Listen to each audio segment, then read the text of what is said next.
Before I tell you this, you need to understand something. I'm not crazy.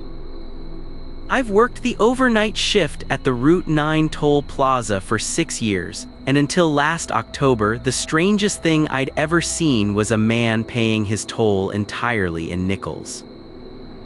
What I'm about to tell you started with a gray sedan, a $2 toll, and a clock that read 3:17 a.m. It ended with me watching myself through a car window. The booth is smaller than a closet. A stool, a cash drawer, a space heater that smells like burning dust, and a window facing the westbound lane. Between midnight and 5, maybe a dozen cars come through. Truckers mostly. Nurses coming off shift. You learn the regulars. You learn the rhythm of the road. That's how I noticed him, because he broke a rhythm I didn't even know I was counting. October 9th. A gray sedan, maybe 30 years old, pulled into my lane. The driver wore a brown canvas jacket. He handed me $2 coins, warm like they'd been held a long time, and said, "Cold night for it." Then he drove off. I looked at the clock. 3:17 a.m. Nothing strange about any of that. Except it happened again the next night. Same car. Same jacket. Same coins. Same 4 words. 3:17. By the 5th night, I was keeping the coins in a separate pocket, like evidence. Same year on every coin. 1994.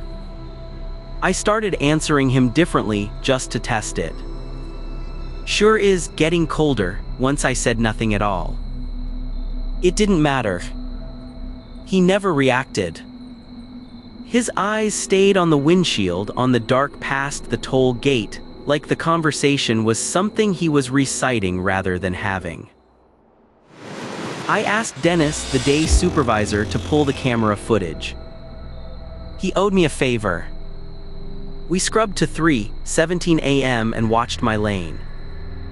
The barrier arm lifts. My hand comes out of the booth window. Takes the coins.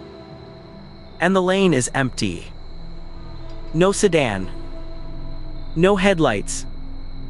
12 seconds of me having a conversation with nothing, my breath fogging in the cold, my lips clearly moving. Dennis stopped the tape and looked at me for a long time. Dennis suggested gently that I take some vacation days. I didn't. Instead, I did what any reasonable person does at 3 in the morning with a phone and a bad feeling. I started digging. Route 9 accident reports. Local news archives. The kind of search where you tell yourself you're just curious, while some older part of your brain is quietly locking the doors. I found it in the county library's microfilm archive. March 1994. A gray sedan went off Route 9 half a mile past the toll plaza, into the ravine where the guardrail used to end. The driver died on impact. The photo in the paper showed the car being winched up the embankment. And folded on the front seat, clearly visible in the photograph, was a brown canvas jacket. His name was Walter Voss. 41 years old. A toll collector. Not at my plaza, at the old one 2 miles east, demolished in 2001. He'd finished his overnight shift, gotten in his car, and driven west toward home. He never made it past the ravine. Time of the accident, according to the coroner's estimate, was between 3 and 3:30 in the morning. I'd been taking toll money from a dead man for a month. And tipping my hat to him. Here's the thing nobody tells you about the impossible: you get used to it. Humans can normalize anything if it arrives on a schedule. By November, 3:17 was just part of my shift. The sedan came, Walter said his 4 words, I took his warm coins. I even started saying drive safe back, which, given how his story ended, felt less like courtesy and more like an apology. The jar on my shelf filled up. 52 coins by mid-November. All 1994. I took one to a coin dealer in town, told him I'd found it in my grandfather's things. He turned it over twice and handed it back. It's real, he said, but it's uncirculated. Mint condition. Like it was struck yesterday, 26 nights of toll money that had never touched another human hand. On my night off, I drove out to the ravine. The new guardrail shines there now, but you can still see where the old one ended. I stood at the edge with a flashlight and looked down at 30 feet of blackberry bushes and rusted nothing. I don't know what I expected to feel. What I felt was watched. Not from the ravine. From the road behind me. From the direction of the toll plaza. Driving home, I kept checking the mirror. Empty road the whole way.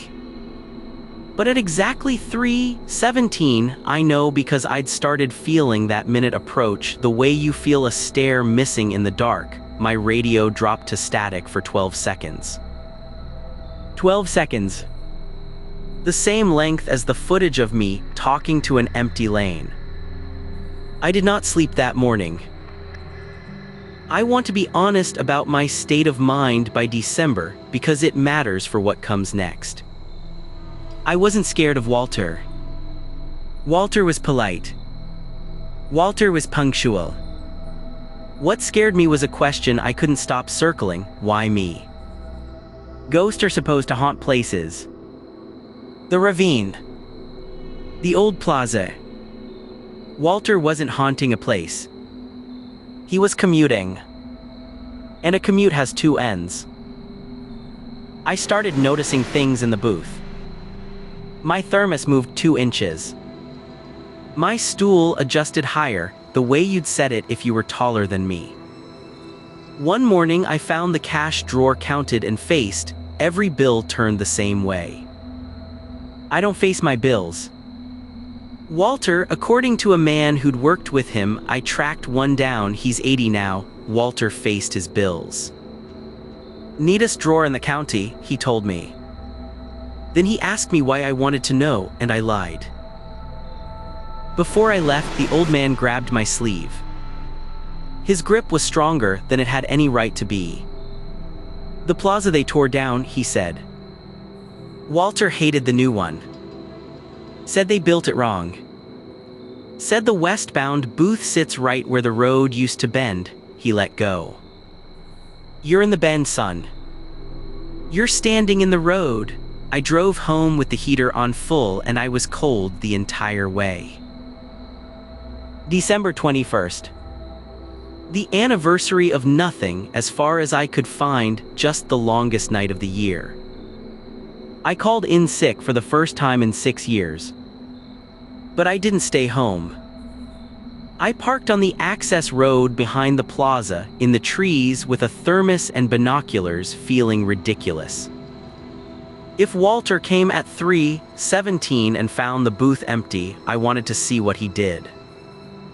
That was the plan. Watch the empty booth. Except the booth wasn't empty.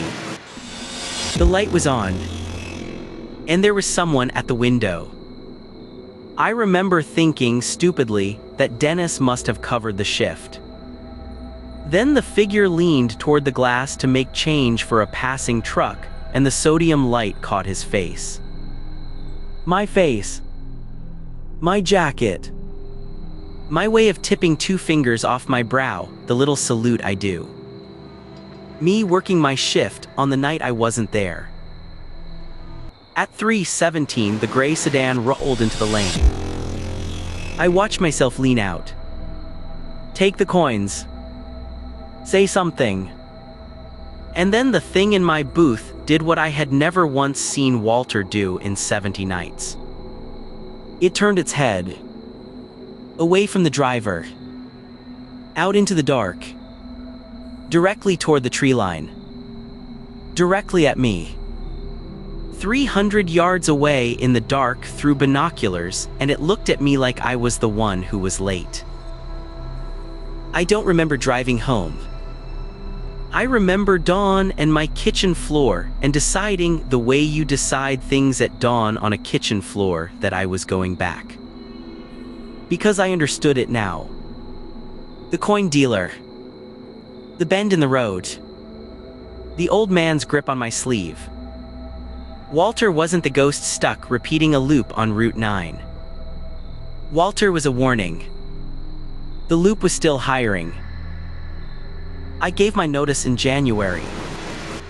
Dennis didn't ask why, which was its own kind of answer. On my last night at 3:17, the sedan pulled in one final time. Walter handed me the coins, and for the first time in 79 nights, his eyes left the windshield. He looked right at me. "Cold night for it," he said. And I swear on everything, the words were kind. Like he was glad one of us was getting out of the car. I work days now at a warehouse 2 counties east. I sleep at night mostly. But some nights I wake at 3:16 exactly, 1 minute of grace, heart pounding, hands warm like they're holding coins. And here's the part I've never told anyone. Last month, driving back from my mother's, I passed a toll plaza on a road I didn't know. The westbound booth was lit. The man inside wore a brown canvas jacket. And as I passed, he tipped 2 fingers off his brow. "Drive safe."